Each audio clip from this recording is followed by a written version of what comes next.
effective. Arts and culture, creating value through arts and culture. That's what we will discuss now. Let's invite our moderator, Mr. Ali Güreli, the founder and president of Contemporary Istanbul Foundation. And to accompany Ali Güreli, Zeyrek Çinili Hamam founding director Koza, Güreli, Yazgan. Welcome.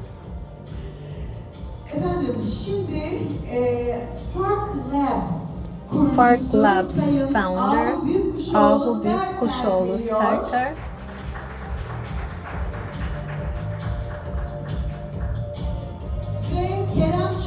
And the CEO of Yapım, Kerem Çatay.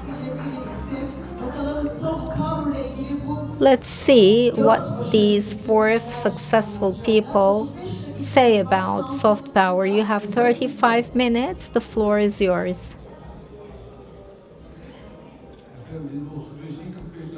We have 45 minutes, not 35. I'll say it ahead. We'll hopefully finish on time. We're together again. We're happy. This forum is raising the stakes further every year. They're trying to contribute to the investment environment in Turkey. I'll introduce our guests. Serter. She is a member of consultancy board at Contemporary Istanbul. So she is going to talk about, she's a leader that works in industry investment. She is the founder of Fark Labs and Yapım. So culture, creativity, capital, innovation, how they combine and create lasting and scalable effect. She's going to give some concrete examples around that. As for Kerem Çatay, in fact, you know him, but I want to give a more detailed introduction. I don't know the details either. Well, he is the CEO of Yapım, and he plays a key role in the modern television business in Turkey, both at the local and the international level. So they're the pioneering institution in this sector. He has completed several films, very successful films. I'm sure he's going to give further information around that. But most importantly, in 2017 with Kara Sevda, it was the first international TV series award for Turkey. You received the Emmy Award for Turkey. And then in 2023 with Yazgan, and in 2025 with Deha, you got international Emmy Awards. Congratulations indeed. You had more than 1 billion viewers with your team. So we'll go listen to that as well. Koza, Güreli, Yazgan. I'm very pleased to be in this panel with my daughter. It's our first time. She is the founding director of Zeyrek Çinili Hamam. She is the board member. She is also, the Çinili Hamam was bought by the Marmara Group in 2010. And there was a restoration process that went on for more than 10 years. And she was heading the project during the completion. And there is this museum and the contemporary art program and education work. So it's a living culture and wellness center or destination. So they're going to continuing this work.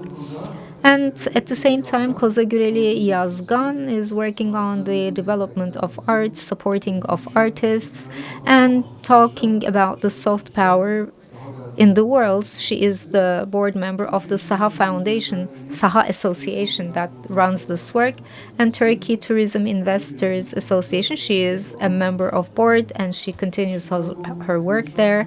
So we're going to talk about soft power today.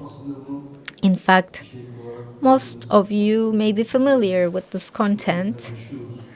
you experience this in different ways, but I want to give a brief definition. After 1980s, this became more popular, but even more popular in the last 10 years. Culture, arts, education, literature, gastronomy, human rights, international law. There is all of that in soft power, but now there is architecture, design, music, cinema, TV series, entertainment, sports included in this picture. So it is this multi-layered economy bringing a lot of added value. So it is part of tourism, this soft power, and you cannot really make tourism investments without those values. We shouldn't, actually. So it's important to communicate this to our people and to the world. So it's not just in tourism, but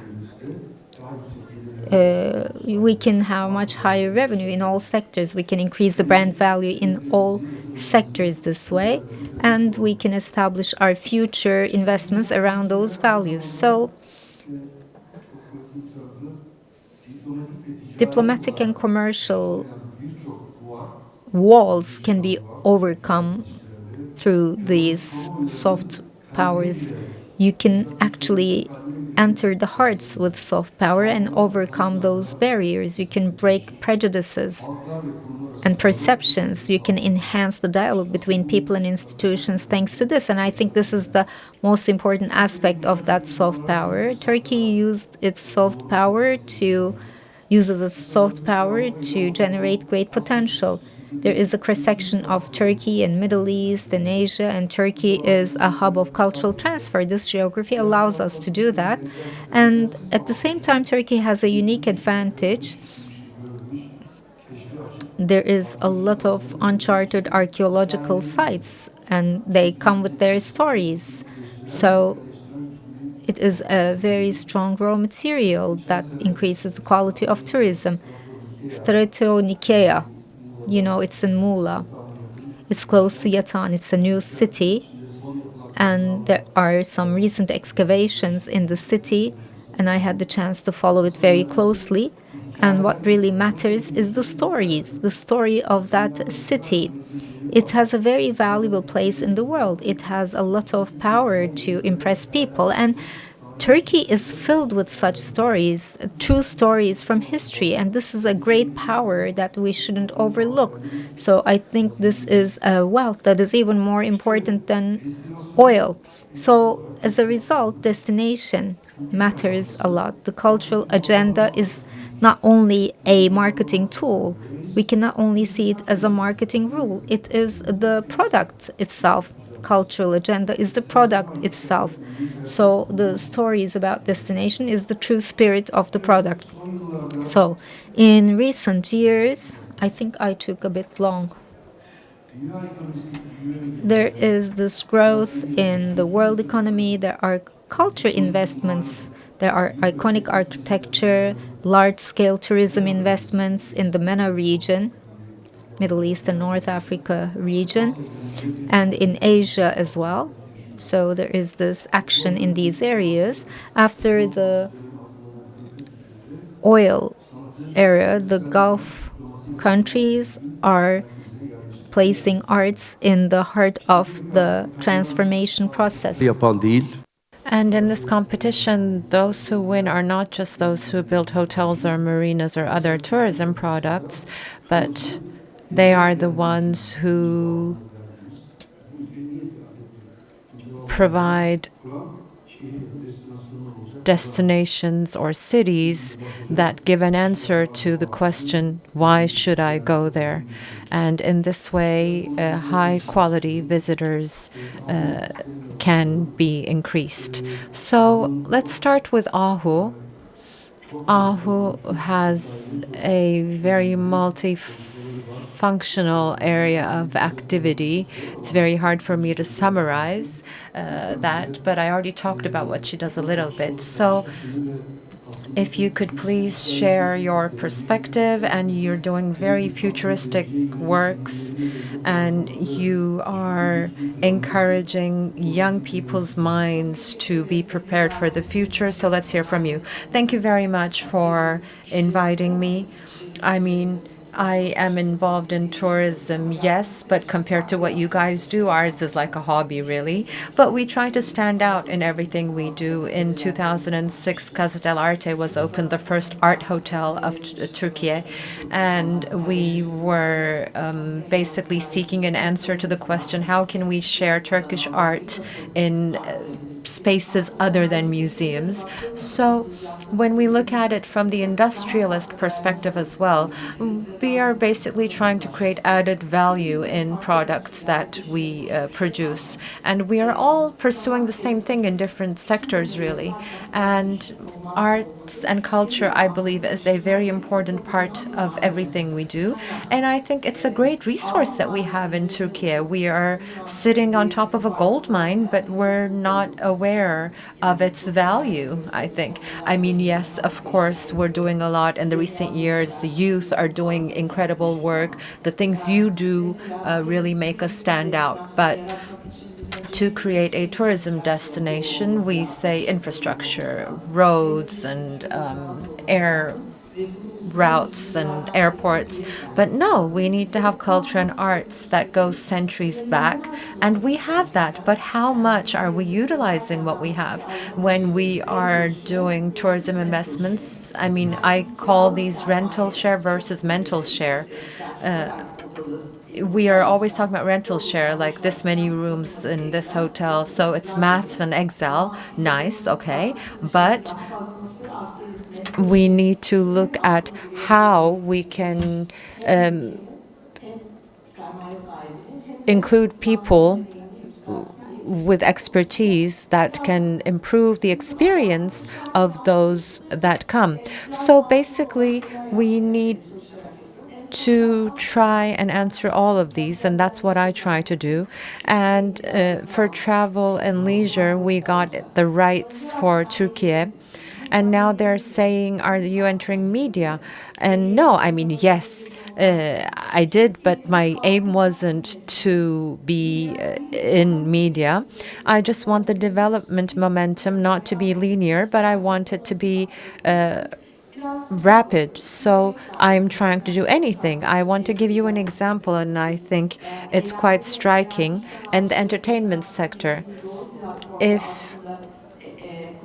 you can use an artist's accumulation on the right platform, you can really mark a difference. In the States, at Super Bowl, Bad Bunny was on the stage, and the Puerto Rico culture and being Latin, all that pride was in that performance for 15 minutes, and the entire US watched it. Now everyone wants to go to Puerto Rico, everyone wants to be Latino, and in 15 minutes, basically, 15 years worth of tourism promotion was done at the Super Bowl by this artist. So I mean, some things are incoming, yes, but how about those who are not incoming? How do we tell them about our country? When they come here, it's a different story. We can tell them things, but for those who are not here, then how do we tell them our story? So we try to get together with people who think outside the box, and we add technology, culture, and industry. For example, Antalya. Millions of people come to Antalya. They have a holiday and they leave. But what else could we do with these people? What else would we want to show these people when they come? I think such communities are really needed where we can discuss these issues. And that's why I have so many hats and I'm doing so many different jobs, because I want to come together with people. Congratulations on Travel and Leisure. That's a very valuable initiative you took. Okay, so we'll get back to you after a while. We still have time. Yes, I'm trying to make good use of time. Kerem Çatay, welcome.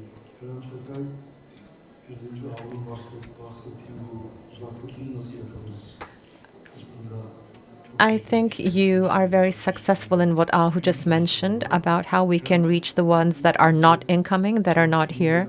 So please tell us about what these more than 1 billion people are saying, what they're doing. And I want to ask you one more question before I leave it to you.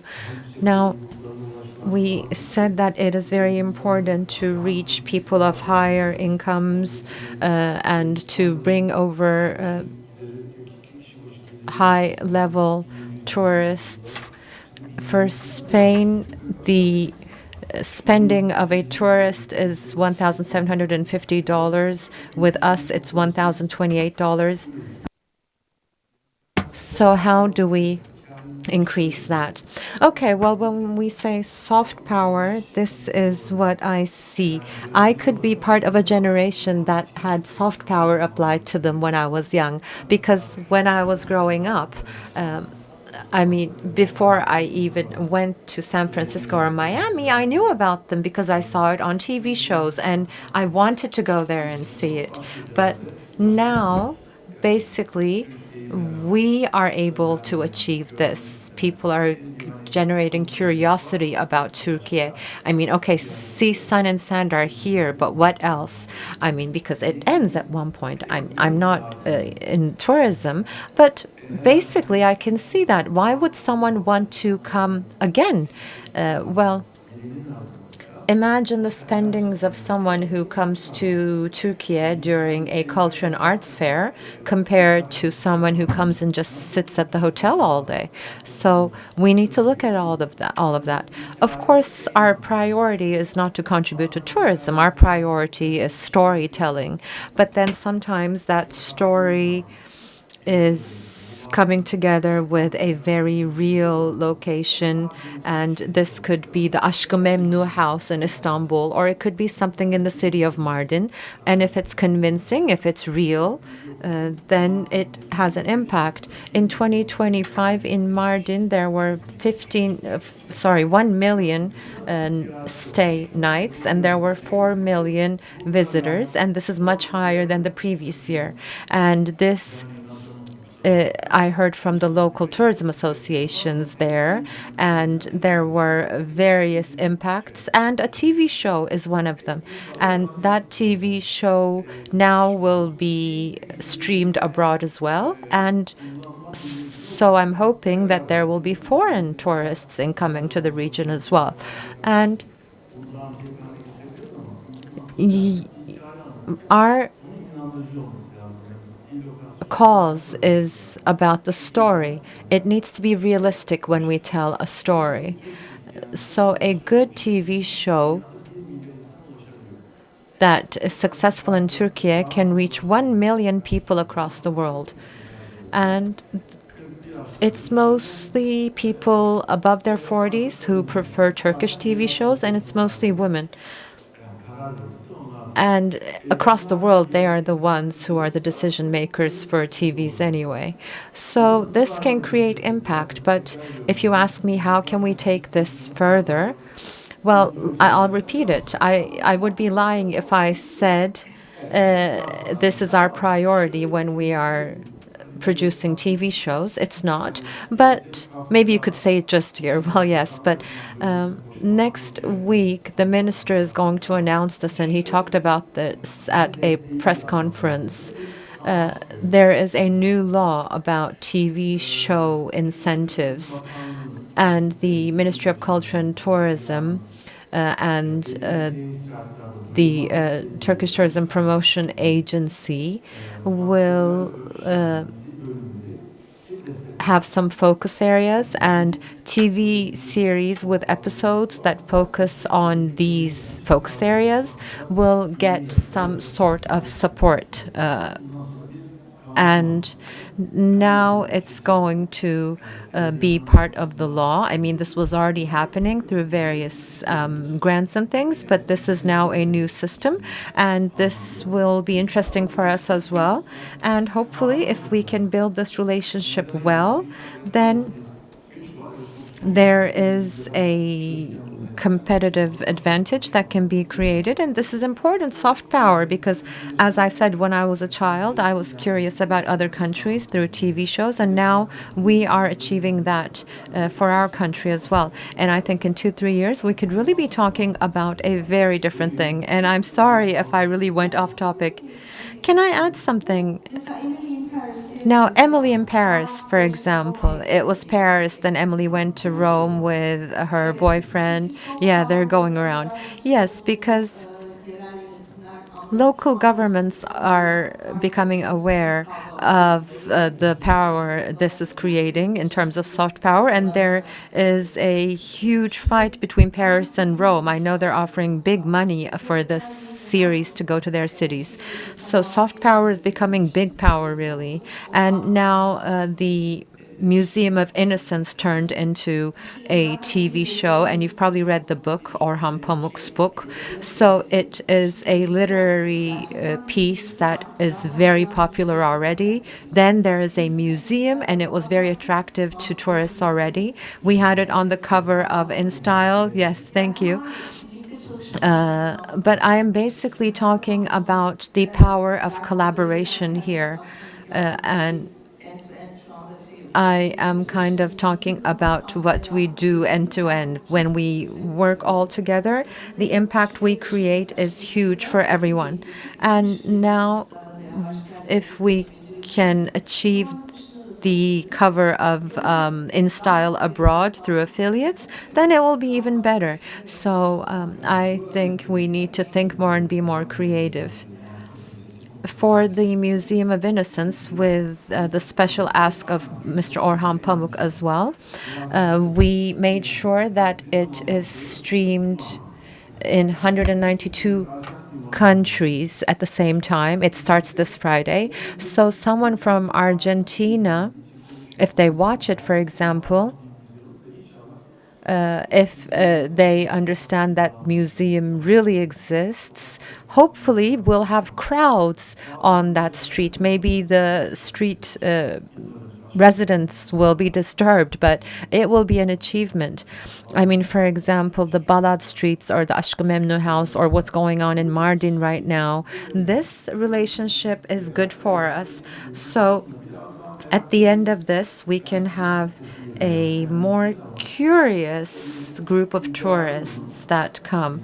And ideally, of course, we would want to have culture and arts integrated with the soft power that TV shows access.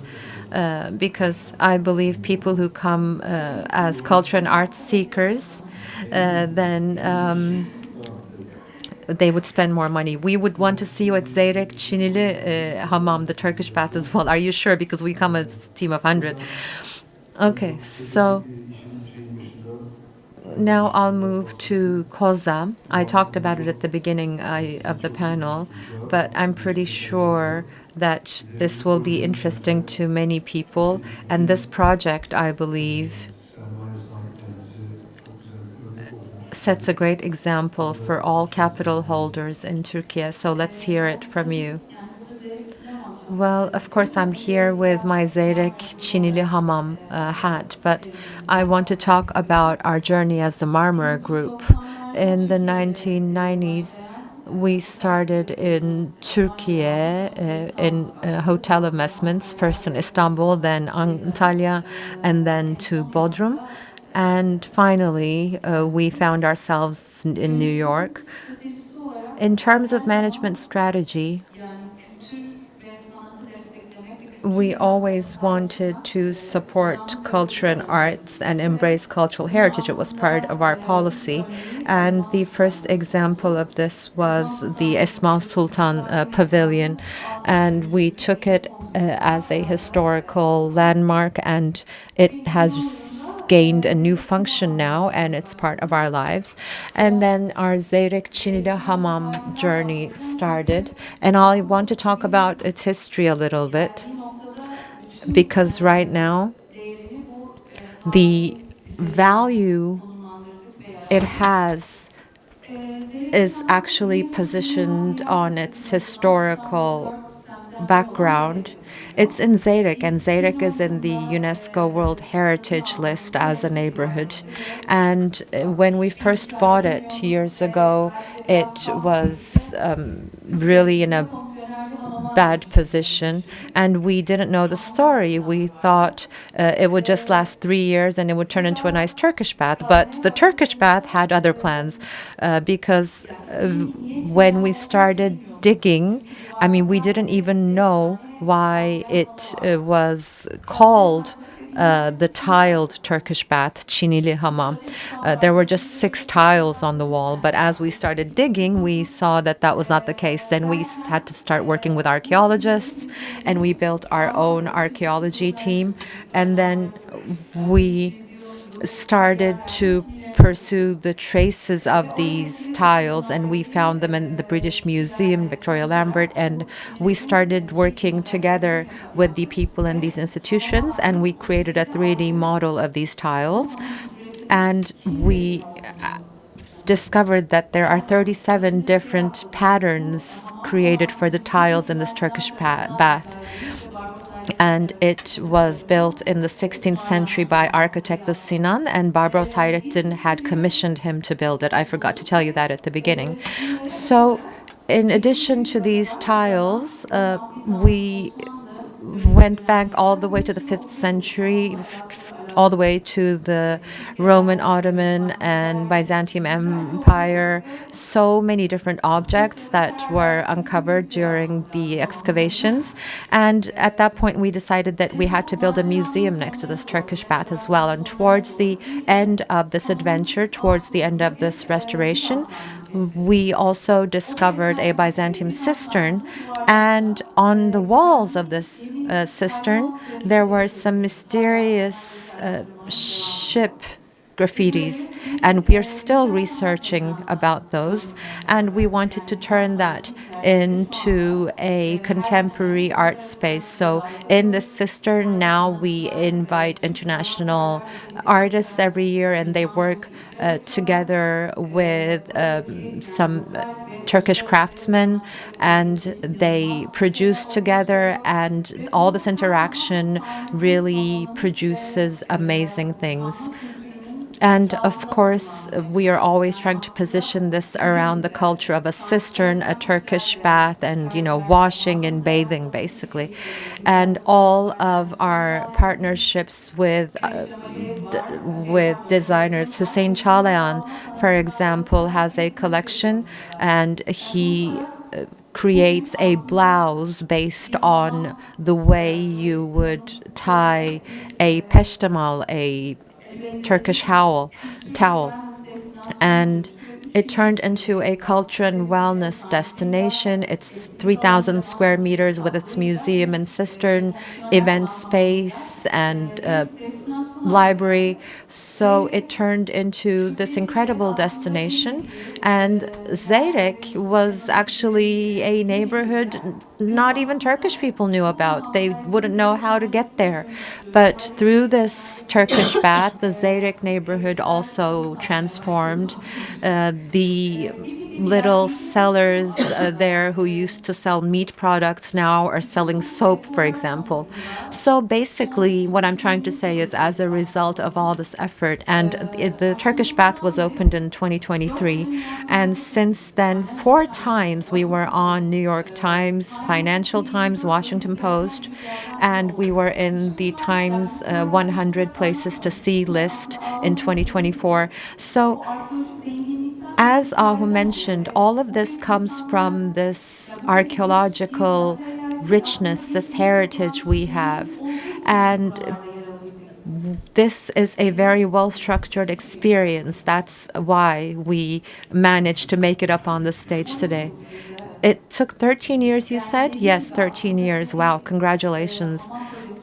Yes, as I said, it started as a Turkish bath project, but then the museum parcel and the event parcel were added, and there were a lot of approval procedures. So basically, a tourist who wants to experience a Turkish bath can also come and experience that together with the museum, right? Yes, of course. This is how I define it, really. This I believe touches all of the periods of Istanbul, the Ottoman, the Byzantium. So you can see all layers of Istanbul. If you have 3 hours and you have one place to see and one Turkish bath experience to have, I think this is the spot. Very nice. And maybe we also need to emphasize that 3-4 days is not enough enough for Istanbul.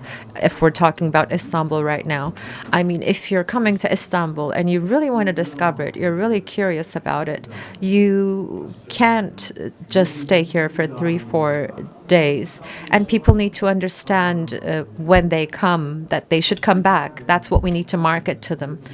And I believe content, TV shows and movies can also boost this.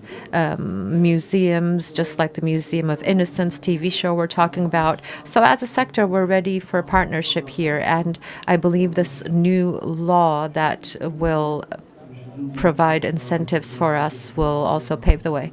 Okay, I want to share a story with you actually. Last week in Doha, Art Basel Qatar started. And as you know, it is one of the most prominent art fairs. And it existed in 4 cities. Now Qatar is the new addition. And I won't go into the details now, but there was the executive director of the Union of Museums of Qatar, and we had a meeting with him. And at one point in the meeting, towards the end, it was a very nice meeting, by the way. And I will say something Koza has not heard about either. But he said, I ask you, please, about this tiled Turkish bath. He said, please, let's build a Turkish bath in Qatar. Okay. Yeah, he said we should build such a Turkish bath in Doha. We are ready to make any investment. So I'm telling you now, Koza, well, we need Sinan, the architect, for that. Yeah, we need to find a Sinan for that. Well, we do have very good architects. Maybe we can find new Sinans. We don't always have to just pursue one name. And Koza, maybe we can do this together, huh? Yeah, very nice project.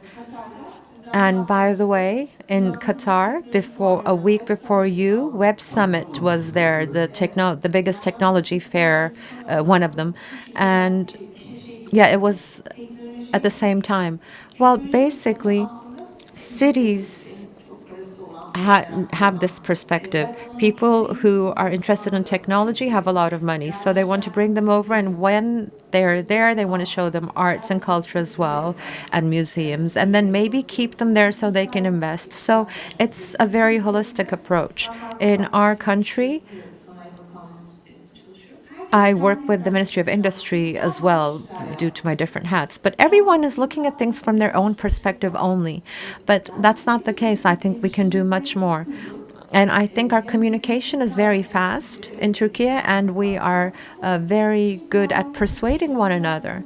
But we have these walls between sectors, and I think we need to break those down and act together, and then we can really create a different impact.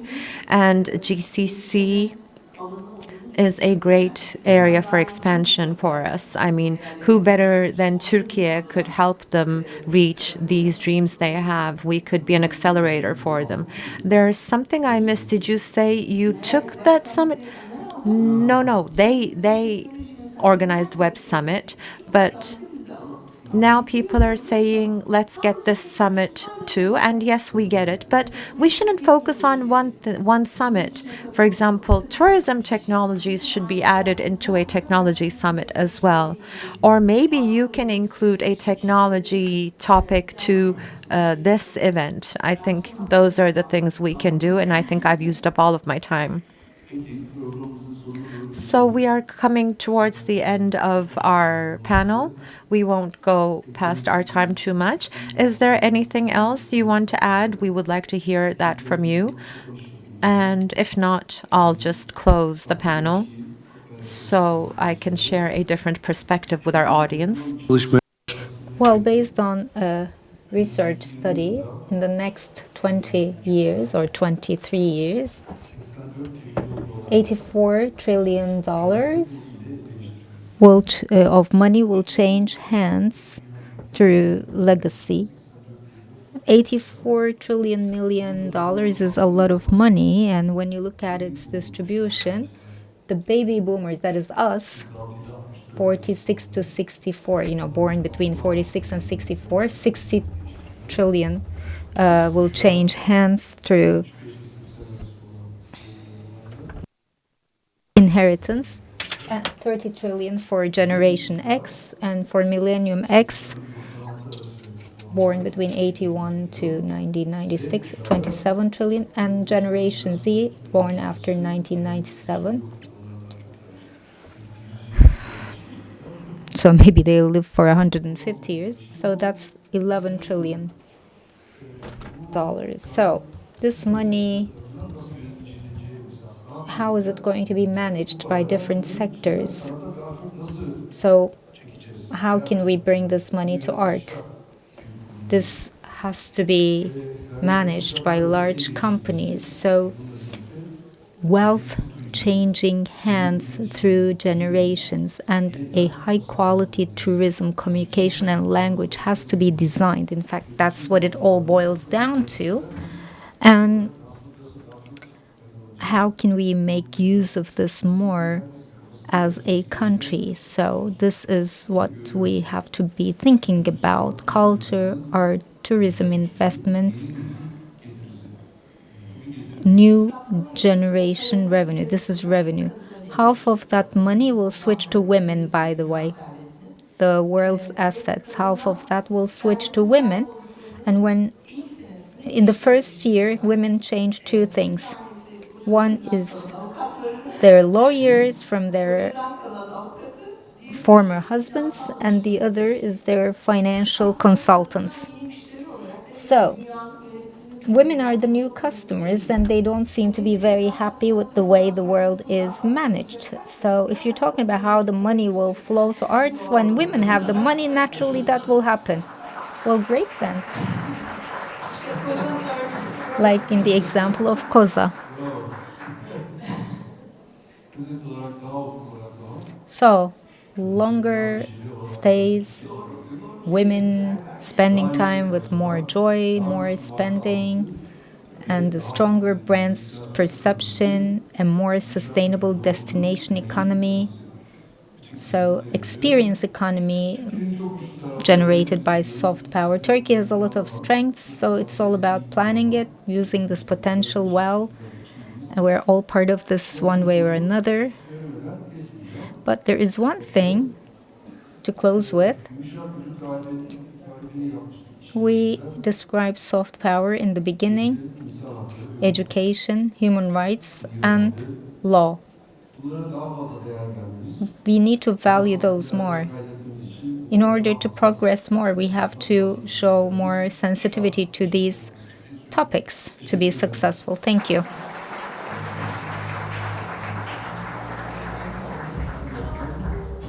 Çok teşekkür ediyoruz efendim. Sağ olunuz. Harika bir söyleşiydi. A great session, and it was a very special conclusion. Please don't go. Please don't go. Welcome, distinguished members of the board. Harika bir söyleşiydi. Sizi moderatör sıfatıyla Great session. Evet, şöyle ortaya doğru alalım sizi. Bir fotoğraf çekimi gerçekleştirelim. Buyurunuz. We'll have a photo shoot.